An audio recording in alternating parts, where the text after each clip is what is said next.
Hello dear students, myself doctor Ajay Singh. और आज मैं आप लोगों के साथ जो टॉपिक डिस्कस करने वाला हूँ वो टॉपिक आपके CSIR लाइफ साइंस एग्ज़ाम के साथ ही साथ PGT TGT बायोलॉजी और साथ ही साथ नीट एग्ज़ाम के लिए भी बहुत इम्पॉर्टेंट है। The topic is menstruation cycle. आज हम लोग समझेंगे कि मेंस्ट्रुएशन साइकिल किन हार्मोन्स के थ्रू रेगुलेट होती है। ये टोटल 28 डेज़ की होने वाली एक साइकिल है जिनमें हर दिन पे कुछ डिफरेंट इवेंट हमें देखने को मिलते हैं। आज इस साइकिल को हम लोग डिटेल से पढ़ेंगे। देखिए, मेंस्ट्रुएशन साइकिल पढ़ने से पहले सबसे पहले आपके दिमाग में फीमेल रिप्रोडक्टिव स्ट्रक्चर क्लियर होना चाहिए। ये आपके सामने एक फीमेल रिप्रोडक्टिव ट्रैक बना हुआ है जहाँ पे हमें दो चीज़ें ध्यान में रखनी हैं, that is uterus and ovary. ये दो ऑर्गन इसलिए इम्पॉर्टेंट हैं क्योंकि menstruation cycle consist of two cycle, that is ovarian cycle and uterine cycle. इसका मतलब मेंस्ट्रुएशन साइकिल कोई एक साइकिल नहीं है। मेंस्ट्रुएशन साइकिल में आपको ओवरी में एक अलग साइकिल चलती हुई दिखाई देगी, यूटेरस में एक अलग साइकिल चलती हुई दिखाई देगी, और इन दोनों साइकिल को कलेक्टिव फॉर्म में हम मेंस्ट्रुएशन साइकिल कहते हैं। तो चलिए स्टार्ट करते हैं। देखिए, जब किसी फीमेल चाइल्ड की बर्थ होती है तो उसके अंदर गोनेडोट्रोपिन रिलीजिंग हार्मोन का कंसंट्रेशन लो बना रहता है, और बर्थ से लेके प्यूबर्टी पीरियड तक, जो कि फीमेल में जनरली 12 to 13 ईयर्स हम प्यूबर्टी पीरियड मानते हैं, बर्थ से लेकर प्यूबर्टी पीरियड तक गोनेडोट्रोपिन रिलीजिंग हार्मोन का लेवल डाउन रहता है। आपको पता होगा हाइपोथैलेमस से निकलने वाला गोनेडोट्रोपिन रिलीजिंग हार्मोन रेगुलेट करता है पिट्यूटरी को for the secretion of follicle stimulating hormone, that is FSH, and luteinizing hormone, that is LH। कहने का मतलब बर्थ से लेकर प्यूबर्टी तक GnRH का कंसंट्रेशन लो रहता है। इसी वजह से FSH और LH का भी कंसंट्रेशन लो बना रहता है प्यूबर्टी फेज आने तक। लेकिन जैसे ही प्यूबर्टी फेज आती है, हाइपोथैलेमस GnRH यानी गोनेडोट्रोपिन रिलीजिंग हार्मोन का कंसंट्रेशन बढ़ा देता है। GnRH का लेवल बढ़ते ही FSH और LH का भी लेवल बढ़ने लगता है, क्योंकि GnRH ही कंट्रोल करता है FSH और LH के लेवल को।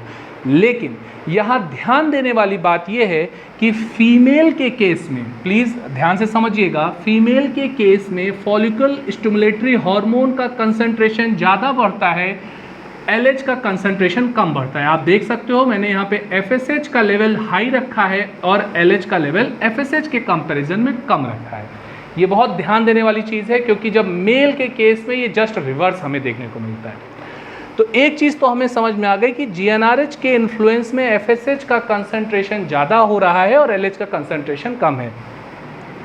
आखिर क्या वजह है कि FSH का लेवल ज़्यादा रहता है? तो अब उसके लिए आपको चलना पड़ेगा oocyte की तरफ। देखिए, बर्थ के टाइम oocyte एक अरेस्टिंग फेज में रहती है। अरेस्टिंग फेज का मतलब होता है कि oocyte डिफ्रेंशिएट नहीं हो रही होती है, oocyte अरेस्ट रहती है। और oocyte, जिसे अभी हम लोग प्राइमरी oocyte भी कह सकते हैं, जब अरेस्ट रहती है तो उसको अरेस्ट करती हैं स्पिंडल सेल्स। आप देख सकते हो oocyte के जो चारों तरफ की सेल्स हैं उन्हें हम स्पिंडल सेल्स कहते हैं।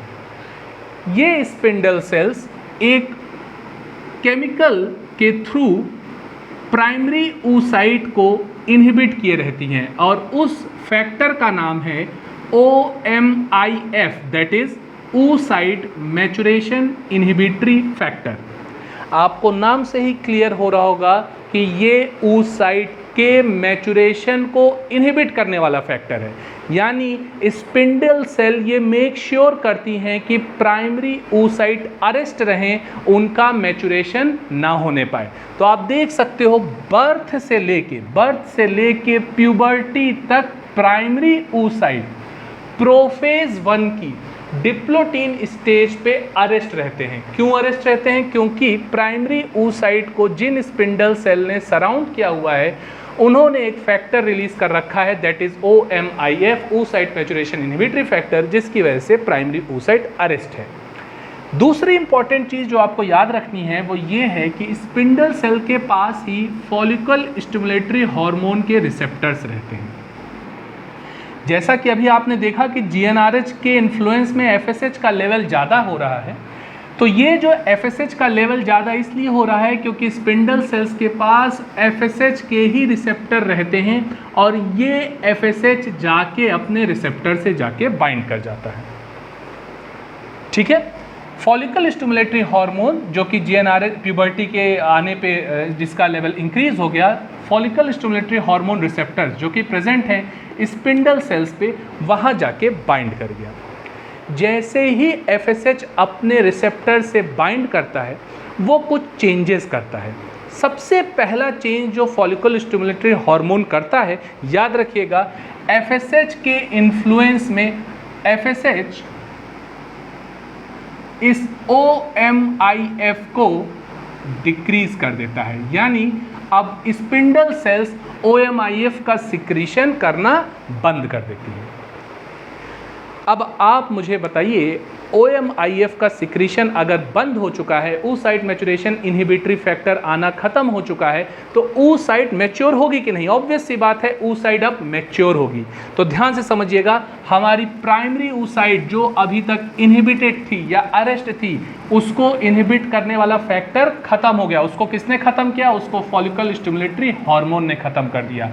अब हमारी प्राइमरी oocyte मैच्योर होके, डेवलप होके किस में कन्वर्ट होगी?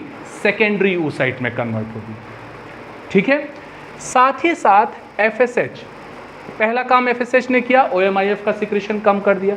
दूसरा काम FSH जो करता है वो ये करता है कि ये स्पिंडल सेल्स जो थी FSH के इन्फ्लुएंस में, ये सिक्रीट करने लगती हैं एस्ट्रोजन। FSH के आते ही एस्ट्रोजन का भी लेवल इंक्रीज होने लगता है। अगर आपसे पूछा जाए मेंस्ट्रुएशन साइकिल को स्टार्ट करने वाला हार्मोन कौन है, तो अब आपको इसका आइडिया लग गया होगा, क्योंकि फॉलिकल स्टिमुलेटरी हार्मोन के ही इन्फ्लुएंस में मेंस्ट्रुएशन साइकिल स्टार्ट हो रही है। तो याद रखना है आपको, FSH initiate the menstruation cycle. जैसा कि स्टार्टिंग में मैंने बताया, मेंस्ट्रुएशन साइकिल, ओवेरियन साइकिल और यूटेराइन साइकिल, ये दोनों को मिला के बनती है। तो अब देखिए, ये जो मैं प्रोसेस बता रहा हूँ ये कहाँ पे हो रही है? ये हो रही है ओवरी में, और ओवरी में हो रही है तो ओवरी में होने वाले हर इवेंट को हम ओवेरियन साइकिल के अंदर पढ़ते हैं। तो अगर मैं आपसे कहूँ कि FSH initiate the ovarian cycle, तो ये भी बात एकदम सही होगी, क्योंकि FSH ओवेरियन साइकिल भी स्टार्ट कर रहा है और FSH मेंस्ट्रुएशन साइकिल को भी स्टार्ट कर रहा है। दूसरी तरफ, जब स्पिंडल सेल्स एस्ट्रोजन का सिक्रीशन स्टार्ट कर देती हैं, तो प्राइमरी फॉलिकल, अब आपको मैं ले चलता हूं ओवेरियन फॉलिकल के स्ट्रक्चर की तरफ। ध्यान से देखिएगा, ओवेरियन फॉलिकल में ये आपका 8th to 10th डे का स्ट्रक्चर है। 8th to 10th डे का स्ट्रक्चर है। अब ध्यान से आप देखिएगा, पहले दिन क्या हुआ? पहले दिन आपका फॉलिकल स्टिमुलेटरी हार्मोन गया, अपने रिसेप्टर से बाइंड किया। रिसेप्टर से बाइंड करते ही OMIF का सिक्रीशन बंद हो गया। OMIF का सिक्रीशन बंद होने से जो प्राइमरी oocyte थी वो डेवलप होना स्टार्ट हो जाती है। अब ये पहले से 10वें दिन क्या चेंज आते हैं ओवेरियन साइकिल में, पहले हम लोग उसको डिस्कस करते हैं। ओवेरियन साइकिल में पहले से 10वें दिन, ये ध्यान दीजिए, ये प्राइमरी oocyte है, दिस इज योर oocyte, जो कि अब कन्वर्ट हो रही है सेकेंडरी oocyte में। आपको ये एक एंट्रम कैविटी डेवलप होती हुई दिखाई दे रही होगी। ये एंट्रम कैविटी डेवलप होती है ड्यू टू द एस्ट्रोजन। आपको पता होगा कि किस तरीके से स्पिंडल सेल ने एस्ट्रोजन का सिक्रीशन इंक्रीज कर दिया था, और ये एस्ट्रोजन का जो सिक्रीशन था, देखिए एस्ट्रोजन के दो काम हैं। एस्ट्रोजन का देखिए इंपॉर्टेंट चीज़ है, एस्ट्रोजन के दो काम है। एस्ट्रोजन सबसे पहले इस स्पिंडल सेल्स पे, ये जो फॉलिकल सेल्स है, इस स्पिंडल सेल पे ही ऑटोक्राइन बिहेवियर के थ्रू काम करता है। यानी कि इन स्पिंडल, ये देखिए ये स्पिंडल सेल्स हैं, और एस्ट्रोजन जो रिलीज होगा इन स्पिंडल सेल्स पे एक्ट करके इनका डिवीज़न स्टार्ट कर देगा। इसीलिए ये मल्टी लेयर्ड ग्रेन्युलोसा सेल में कन्वर्ट हो जाती हैं। आपको ये दिखाई दे रही होगी, ये है ग्रेन्युलोसा सेल। तो ग्रेन्युलोसा सेल किसके इन्फ्लुएंस में बनी है? ग्रेन्युलोसा सेल बनी है एस्ट्रोजन के इन्फ्लुएंस में। एक काम तो एस्ट्रोजन का ये हो गया। दूसरा काम ध्यान से समझिएगा, ये अभी तक जितनी भी इवेंट हम लोग पढ़ रहे हैं ये इवेंट हो रही है ओवरी में। ओवरी से एस्ट्रोजन निकल के जाता है एंडोमेट्रियम की तरफ। ये देखिए, ये एंडोमेट्रियम यानी यूटेरस में। यूटेरस के अंदर एक पार्ट है एंडोमेट्रियम। एस्ट्रोजन यूटेरस में जाके इस एंडोमेट्रियम को डेवलप कराता है। इस एंडोमेट्रियम का क्या रोल है अभी आगे चल के हम लोग डिस्कस करेंगे। तो अगर अब मैं आपसे कहूं कि यूटेरस में होने वाली साइकिल को इनिशिएट करने वाला हार्मोन कौन है, तो अब आप इजीली आंसर कर सकते हो, दैट हार्मोन इज एस्ट्रोजन। तो हमें दो हार्मोन का रोल समझ में आ गया। Follicle stimulatory hormone FSH initiate the ovarian cycle as well as the menstruation cycle, while estrogen initiate the uterine cycle. देखिए, यूटेरस में होने वाली साइकिल कौन स्टार्ट किया? यूटेरस में होने वाली साइकिल को स्टार्ट किया एस्ट्रोजन। क्लियर हो रही है चीज़ें? आगे चलते हैं। जब 10 से 12 अभी पहले दिन से लेके 10वें दिन के इवेंट में ये एंडोमेट्रियम डेवलप होती है। इस एंडोमेट्रियम को कौन डेवलप करा रहा है? एस्ट्रोजन। साथ ही साथ ओवेरियन फॉलिकल के अंदर एस्ट्रोजन फिल्ड कैविटी बन जाती है, जिसको हम एंट्रम कैविटी कहते हैं। ये एंट्रम कैविटी एस्ट्रोजन फिल्ड रहती है। एस्ट्रोजन के फिल्ड होने की वजह से, अच्छा एक और इम्पॉर्टेंट चीज़ आपको ध्यान रखनी है, अभी तक यहाँ पे जो ऊ साइट प्रेजेंट है इसको सराउंड क्यों हुई थी? Granulosa cell. लेकिन 8वें दिन तक आते आते ओवरी की सेल्स भी इसको सराउंड कर देती हैं और ओवरी की सेल्स को नाम दिया जाता है theca interna and theca externa. Obvious सी बात है, जो बाहर की तरफ आपको रेड कलर में दिखाई दे रही है दैट इज थीका एक्सटर्ना, और जो अंदर की तरफ है that is called theca interna. इस तरीके से हमने देखा ओवेरियन फॉलिकल्स में थीका एक्सटर्ना और थीका इंटरना का भी रोल आपको दिखाई देने लगता है 8वें से 10वें दिन तक। 10वें दिन तक आते आते एंट्रम कैविटी पूरी तरीके से डेवलप हो चुकी है। एंट्रम कैविटी में एस्ट्रोजन फिल्ड है। एस्ट्रोजन का जब कंसंट्रेशन मैक्सिमम होता है, जब एस्ट्रोजन का कंसंट्रेशन मैक्सिमम होता है तो ये एक पॉजिटिव फीडबैक देता है फॉर द हाइपोथैलेमस। हाइपोथैलेमस को ध्यान से देखिएगा, एस्ट्रोजन का कंसंट्रेशन मैक्सिमम हो गया है, वो हाइपोथैलेमस को सिग्नल देता है for the production of more LH। अब ये देखिए, ये इंपॉर्टेंट चीज़ है, 10वें दिन यहीं पे चेंजेस हो रहे हैं।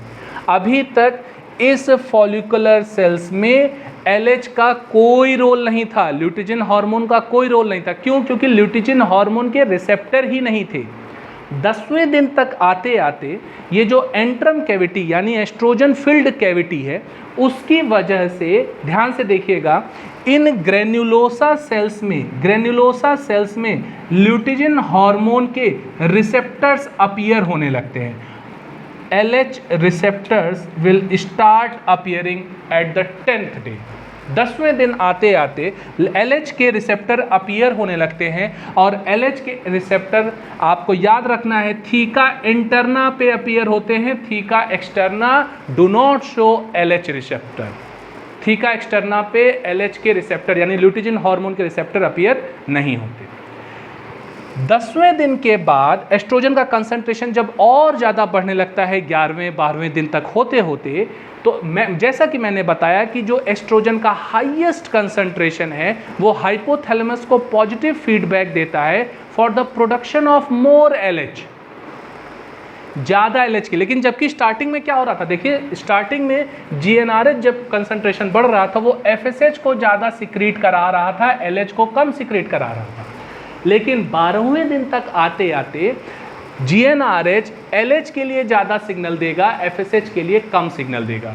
तो आपको दिमाग में एकदम क्लियर रखना है, 12वें दिन की प्रेजेंस में, 12वें से 13वें दिन की प्रेजेंस में LH का कंसंट्रेशन FSH से भी ज़्यादा हो जाएगा।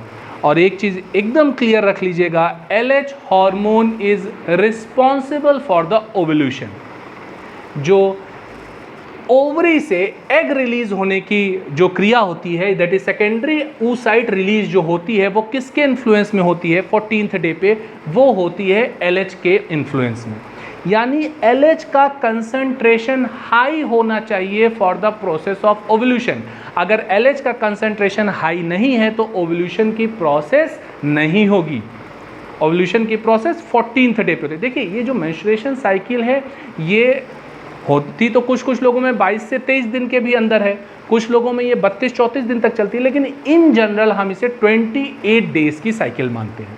और उसी 28 डेज की साइकिल का मैं आपको डे वाइज सीक्वेंस बता रहा हूँ, इवेंट्स बता रहा हूँ। 14th डे पे एग रिलीज होता है, ओवरी से ये एग रिलीज हो जाएगा 14th डे पे। लेकिन इस एग रिलीज के लिए किस हार्मोन की जरूरत होगी? आपको क्लियर रखना है, इस एग रिलीज के लिए LH का कंसंट्रेशन मैक्सिमम होना चाहिए।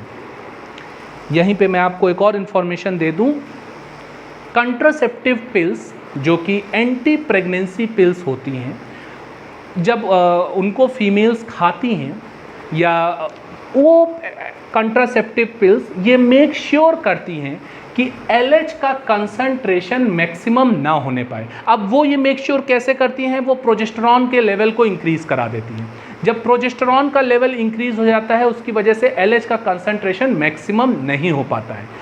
जब LH का कंसंट्रेशन मैक्सिमम नहीं हो पाएगा तो ऑब्वियस सी बात है, मैंने अभी रिपीट किया है कि अगर LH का कंसंट्रेशन मैक्सिमम नहीं होगा तो ये एग रिलीज नहीं होगा, यानी सेकेंडरी oocyte रिलीज नहीं होगी। जब सेकेंडरी oocyte ही रिलीज नहीं होगी तो स्पर्म ऑल्दो इंटर कर जाए यूटेरस में, फर्टिलाइजेशन के चांसेस खत्म हो जाएंगे।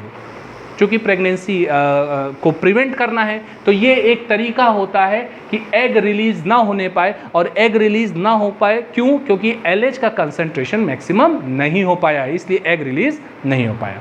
ठीक, चलिए 14th डे पे हमें एग रिलीज देखने को मिलता है। और एक चीज़ याद रखिएगा, जब एग बॉडी से रिलीज हो रहा होता है तो उसी टाइम बॉडी का टेम्परेचर भी ज़्यादा होता है। क्यों? क्योंकि एग जब रिलीज होता है तो उसी टाइम आपको प्रोजेस्टेरॉन का लेवल भी धीरे धीरे इंक्रीज होने लगता है। और प्रोजेस्टेरॉन थर्मोजेनिक नेचर का हार्मोन है और जिसकी वजह से बॉडी टेम्परेचर इंक्रीज हो जाता है। तो ओव्यूलेशन के दौरान 2 से 3 डिग्री सेल्सियस बॉडी जो टेम्परेचर बढ़ता है उसका रीज़न क्या है? क्योंकि प्रोजेस्टेरॉन थर्मोजेनिक नेचर का हार्मोन है। देखिए 14th डे पे एग रिलीज हो गया। जैसे ही एग रिलीज होता है, ये देखिए, ये मैंने एक फ्लो डायग्राम बना के रखा हुआ है, आप यहाँ देख सकते हो। सबसे पहले प्राइमरी फॉलिकल्स थी जो कि कन्वर्ट हुई, डेवलप हुई। सेकेंडरी, देखिए 4 से 5 फॉलिकल्स होती हैं, सारी डीजनरेट हो जाती है, सिर्फ एक ही फॉलिकल्स आगे बढ़ती है जो कि कन्वर्ट होती है सेकेंडरी फॉलिकल में। सेकेंडरी फॉलिकल्स पे जब ग्रेन्युलोसा डेवलप हो जाता है तो उसे हम कहते हैं ग्रेफियन फॉलिकल्स। ग्रेफियन फॉलिकल से ही ओव्यूलेशन होता है। ग्रेफियन फॉलिकल, ये ग्रेफियन फॉलिकल से ही ओव्यूलेशन हुआ कितने दिन पे? 14th डे पे। 14th डे पे ग्रेफियन फॉलिकल से ओव्यूलेशन हो गया। अब एग रिलीज होने के बाद जो बचा हुआ फॉलिकल रह गया उसको नाम दिया जाता है कॉर्पस ह्यूमेराइगम। कॉर्पस ह्यूमेराइगम, ठीक है। और ये कॉर्पस ह्यूमेराइगम LH के इन्फ्लुएंस में, ध्यान से समझिएगा, LH के इन्फ्लुएंस में, ल्यूटिजिन हार्मोन के इन्फ्लुएंस में, इस कॉर्पस ह्यूमेराइगम में लिपिड का सिक्रीशन होता है। और जब लिपिड की सिक्रीशन यानी लिपिड के डिपोजिशन की वजह से ये कॉर्पस ह्यूमेराइगम कन्वर्ट हो जाता है कॉर्पस ल्यूटियम में। 14वें दिन पे ओव्यूलेशन हुआ, 15वें से 16वें दिन पे कॉर्पस ह्यूमेराइगम बना। कॉर्पस ह्यूमेराइगम के बाद कॉर्पस ल्यूटियम का फॉर्मेशन हुआ और ये कॉर्पस ल्यूटियम अगले 6 से 8 दिन तक सस्टेन रहता है। 6 से 8 दिन तक ये सस्टेन रहता है और ये मेक श्योर करता है कि एस्ट्रोजन और प्रोजेस्टेरॉन का सिक्रीशन होता रहे। लेकिन corpus luteum is responsible for more progesterone secretion, ठीक है। नो डाउट एस्ट्रोजन का भी सिक्रीशन करता है लेकिन ज़्यादा प्रोजेस्टेरॉन का सिक्रीशन करता है। अब आपको एक चीज़ समझ में आ रही होगी, 14 दिन से पहले तक, 14 डे से पहले तक यूटेरस में कौन आ रहा था? एस्ट्रोजन। तो हम ये कह सकते हैं कि यूटेराइन साइकिल को स्टार्ट किसने किया? एस्ट्रोजन ने। 14 दिन के बाद यूटेरस में कौन ज़्यादा आ रहा है? प्रोजेस्टेरॉन। प्रोजेस्टेरॉन। इसलिए याद रखना है 14th डे से पहले यूटेरस में एस्ट्रोजन का लेवल ज़्यादा, 14th डे के बाद यूटेरस में प्रोजेस्टेरॉन का लेवल ज़्यादा। अभी ये मैं आपको ग्राफ भी एक्सप्लेन करूंगा, आपको पहले इस चीज़ों को समझते जाइएगा। 14वें दिन स्टार्ट किसने किया यूटेराइन साइकिल को? एस्ट्रोजन ने। आगे कौन आया 14 डे के बाद? प्रोजेस्टेरॉन। दोनों का रोल भी अभी हम लोग डिस्कस करेंगे। जब 6 से 8 दिन कार्पस ल्यूटियम रहता है, यानी हम लोग कह सकते हैं हम लोग 24 to 26 डे पे पहुंच गए। 24 to 26 डे के बाद अगर प्रेगनेंसी नहीं हुई, यानी फर्टिलाइजेशन नहीं हुआ एग और स्पर्म का, तो कार्पस ल्यूटियम 26 डेज पे आते आते एस्ट्रोजन और प्रोजेस्टेरॉन का लेवल कम कर देता है। एस्ट्रोजन और प्रोजेस्टेरॉन का लेवल जब कम कर देता है तो कार्पस ल्यूटियम कन्वर्ट हो जाता है कार्पस एल्बिकेंस में, और कार्पस एल्बिकेंस जो होता है वो एक डीजेनरेटिव पार्ट होता है। 28th डे आते आते कार्पस ल्यूटियम बॉडी से बाहर चला जाता है। लेकिन ये देखिए, आप सोच रहे होंगे ये यूटेरस में आखिर चीज़ क्या हो रही है? यूटेरस में सबसे पहले हमारा कौन आया? एस्ट्रोजन। किसके इन्फ्लुएंस में आया था? फॉलिकल स्टिमुलेटरी हार्मोन के। मैंने कहा कि एस्ट्रोजन आते ही एंडोमेट्रियम को रेडी करता है। ये एंडोमेट्रियम का काम क्या है? ये एंडोमेट्रियम का काम है कि इन केस स्पर्म और एग का अगर फर्टिलाइजेशन हो जाए तो उस जाइगोट को ये कंसीव कर सके, यानी प्रेगनेंसी को सपोर्ट कर सके। जैसे यहाँ पे मान लीजिए फर्टिलाइजेशन हो जाता है और ये जाइगोट जो कि इसी एंडोमेट्रियम पे आके सस्टेन करते हैं, कंसीव होता है। लेकिन सिर्फ एस्ट्रोजन के ही काम नहीं होता है। 14 दिन, देखिए एस्ट्रोजन ने तो नो डाउट एंडोमेट्रियम को डेवलप कराया, ठीक है, यानी प्रोलिफरेशन कराया, लेकिन आगे चल के प्रोजेस्टेरॉन जब आता है 14 डे के बाद, जब प्रोजेस्टेरॉन आता है तो ये एंडोमेट्रियम का मैचुरेशन कराता है, और ये एंडोमेट्रियम का मैचुरेशन कराता है डिफरेंट पॉलीपेप्टाइड्स, म्यूकोपॉलीसैकेराइड्स, कार्बोहाइड्रेट के सिक्रीशन से।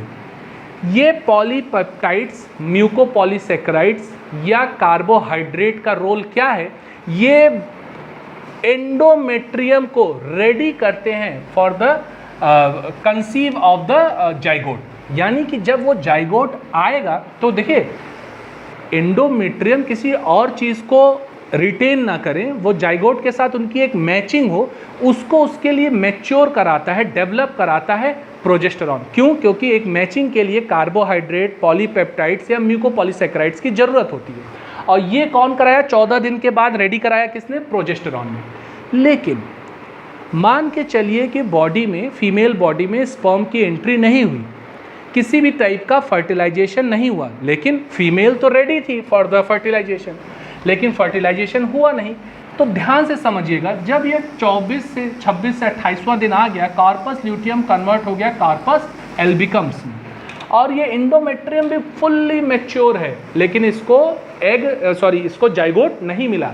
तो 28वें दिन तक आते आते, 28th डे तक आते आते ये corpus albicans along with whole endometrium, पूरी की पूरी इंडोमेट्रियम जो डेवलप हुई है, ये बॉडी से बाहर चली जाती है थ्रू वेजाइना। वेजाइना के रास्ते से होते हुए ये बॉडी से बाहर चली जाती है।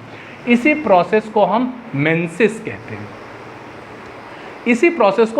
कहते हैं। लेकिन क्या होता कि अगर स्पर्म यूटेरस में आ जाता, स्पर्म जब यूटेरस में आता, फर्टिलाइजेशन हो जाता, तो ये एंडोमेट्रियम पे वो जो जाइगोट है आपका फर्टिलाइज होने के बाद कंसीव हो जाता, रिटेन हो जाता। ना ये एंडोमेट्रियम बाहर निकलती बॉडी से, ना ही कार्पस ल्यूटियम कार्पस एल्बिकन्स में कन्वर्ट होती, ये सस्टेन रह जाती। इसी वजह से एक बार प्रेगनेंसी हो जाने के बाद मेंस्ट्रुएशन साइकिल स्टॉप हो जाती है। अब आपको रीज़न समझ में आ गया मेंस्ट्रुएशन साइकिल क्यों स्टॉप हो जाती है? ऑब्वियस सी बात है, क्योंकि ये एंडोमेट्रियम अब बॉडी से बाहर जाएगी ही नहीं। एंडोमेट्रियम अब रेडी हो चुकी है, उसको जाइगोट मिल गया, अब उसको वो सस्टेन की रहेगी, यहीं पे फीटस का डेवलपमेंट होगा। ठीक है,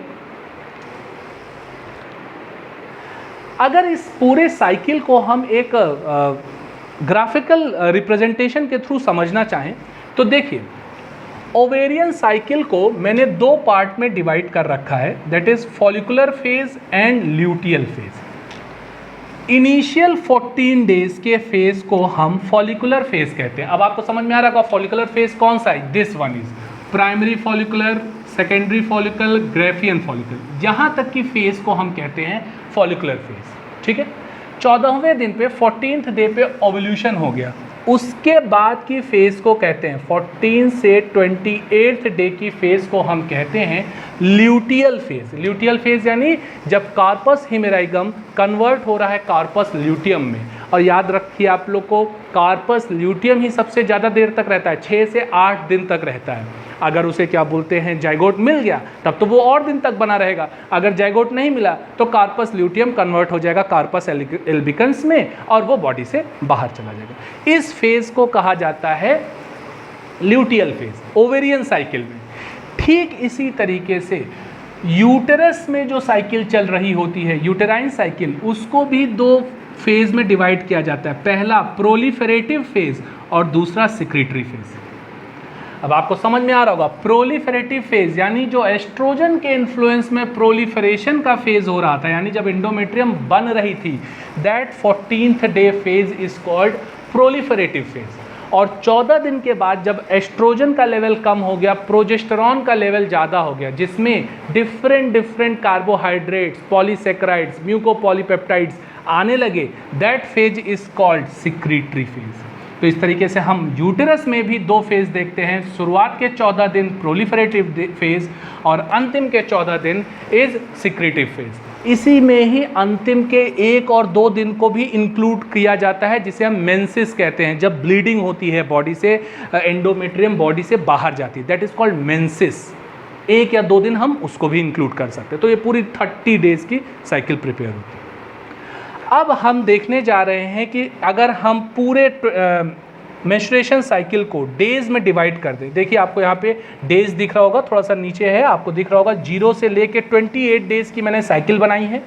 और डिफरेंट हार्मोन्स के कंसंट्रेशन को अगर अब हम समझें, ये बहुत इंपॉर्टेंट क्वेश्चन है CSIR, PGT, TGT, even NEET में भी, कि किस डे पे कौन सा किस हार्मोन का कंसंट्रेशन आपको ज़्यादा मिलेगा और कम मिलेगा। ये अगर आप साइकिल समझ जाओगे तो वो क्वेश्चंस आपसे कभी गलत नहीं होंगे। ध्यान से देखिए, 0 से लेके 14 दिन तक, ये देखिए 0 से लेके 14 दिन तक एंडोमेट्रियम में क्या हो रहा है, एंडोमेट्रियम में क्या हो रहा है, ये देखिए एंडोमेट्रियम डेवलप हो रही है, आपको डेवलप होती हुई दिखाई दे रही है, that is thickness of endometrium. ये देखिए डेवलप होती रही है 14 दिन तक। 14 दिन के बाद भी उसका डेवलपमेंट जारी है, क्यों? क्योंकि उसमें प्रोजेस्टेरॉन आ रहा है और साथ ही साथ डिफरेंट पॉलीपेप्टाइड्स को भी लेके आ रहा है, डेवलपमेंट और सिक्रीशन जारी है। लगभग 28 डेज तक, ये यहाँ पे तक ये 26 से 28वें दिन तक एंडोमेट्रियम पूरी डेवलप है। लेकिन अब एंडोमेट्रियम को जाइगोट तो मिला नहीं, फर्टिलाइजेशन हुआ नहीं, तो एंडोमेट्रियम का काम खत्म। ये देखिए एंडोमेट्रियम की थिकनेस कम होने लगी, इसका मतलब एंडोमेट्रियम बॉडी से बाहर जाने लगी। 28 डेज के बाद एंडोमेट्रियम बॉडी से बाहर चली गई। सेम इसी तरीके से अब हम लोग चलते हैं ओवरी में। 28 दिन में क्या चेंजेस आ रहे हैं, दिस पोर्शन ओवरी में 28 दिन में क्या चेंज आ रहे हैं। Primary follicle, Graafian follicle, Graafian follicle से 14वें दिन, ये देखिए 14th डे पे ग्रेफियन फॉलिकल से ओवल्यूशन हो गया। ये देखिए सेकेंडरी oocyte बॉडी से बाहर चली गई। जब सेकेंडरी oocyte बॉडी से बाहर चली गई, ये किस में बचा रह गया, कार्पस हिमेराइगम। कार्पस हिमेराइगम कन्वर्ट हो गया कार्पस ल्यूटियम में 28 डे तक। अगर फर्टिलाइजेशन नहीं हुआ, जाइगोट नहीं बना, तो कार्पस ल्यूटियम कन्वर्ट हो जाएगा कार्पस एल्बिकन्स में और ये भी बॉडी से बाहर चला जाएगा। 28 डेज के इवेंट हमें समझ में आ गए यूटेरस में भी और ओवरी में भी। अब चलते हैं डिफरेंट हार्मोन्स की तरफ। देखिए जैसा कि मैंने आपको बताया था कि मेंस्ट्रुएशन साइकिल या ओवेरियन साइकिल स्टार्ट करने वाला हार्मोन है FSH। ये देखिए FSH का कंसंट्रेशन, ये एक मिनट, यहाँ पे एक छोटा सा कंफ्यूजन है, ये ग्राफ कुछ ऐसा होगा।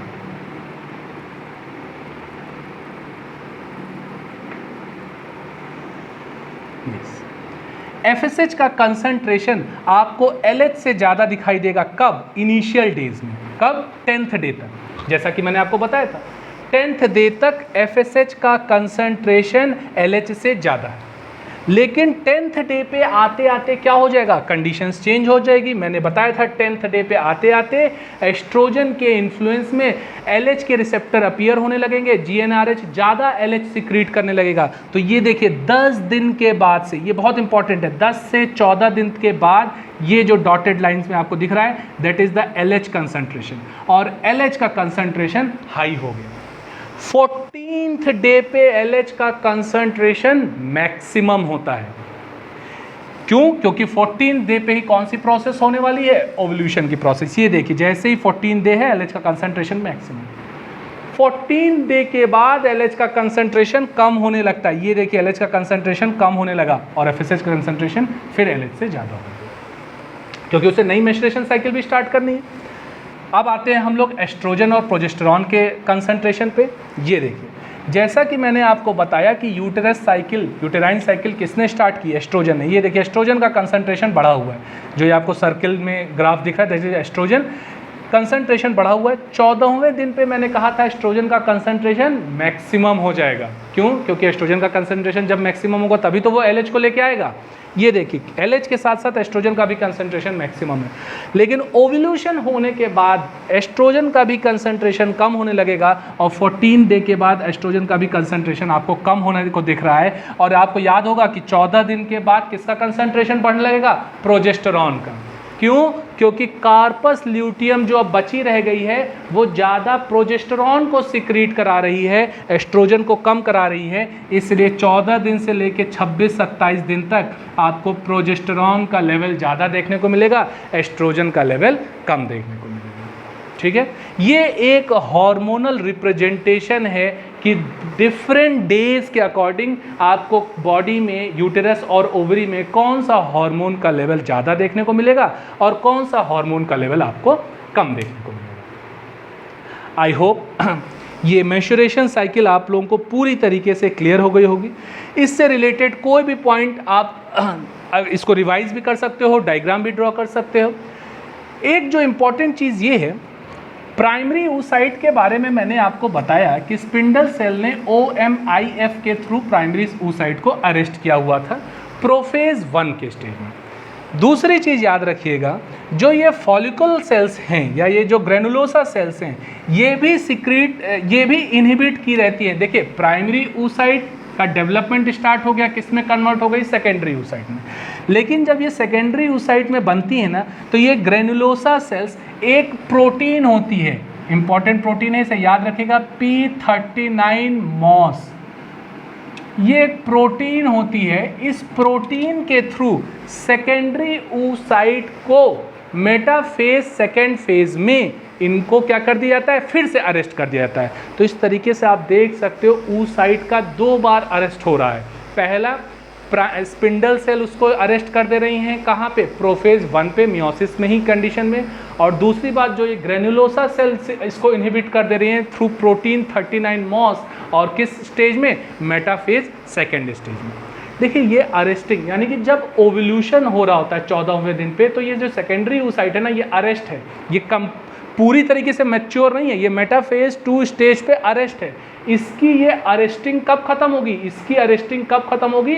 जब इसको मिलेगा स्पर्म, जब इसको मिलेगा स्पर्म इसकी इस अरेस्टिंग फेज को ख़त्म करेगा। ये सेकेंडरी oocyte पूरी तरीके से मैच्योर होगी और ये एग में डेवलप होगी और आगे चल के फर्टिलाइजेशन जाइगोट का फॉर्मेशन होगा। ठीक है, तो ये इंपॉर्टेंट चीज़ आपको याद रखना है। जो oocyte है वो 2 बार अरेस्ट होती है। पहली बार अरेस्ट हुई through OMIF, oocyte maturation inhibitory factor, और दूसरी बार ये अरेस्ट हो रही है प्रोटीन 39 मॉस के थ्रू। आई होप आप लोगों को मेंस्ट्रुएशन साइकिल पूरी तरीके से क्लियर हो गई होगी। इससे रिलेटेड कोई भी क्वेरी है या कोई भी क्वेश्चंस है वो आप कमेंट बॉक्स में मुझसे पूछ सकते हैं। अगर आप लोगों को ये वीडियो इन्फॉर्मेटिव लगा है तो प्लीज़ अपने दोस्तों के साथ, अपने कलीग्स के साथ इसे शेयर करिए। साथ ही साथ मैं आप लोगों को बताना चाहता हूं कि अगर आप CSIR, लाइफ साइंसेज या गेट जैसे एग्ज़ाम्स की प्रिपरेशन करना चाहते हैं तो आप हमारे साथ जुड़ सकते हैं। डिस्क्रिप्शन में CSIR की ऐप का लिंक दिया हुआ है, जहाँ पे मैं along with other faculty daily live classes लेते हैं, टॉपिक टेस्ट होते हैं और हम लोग क्वेश्चंस भी डिस्कस करते हैं।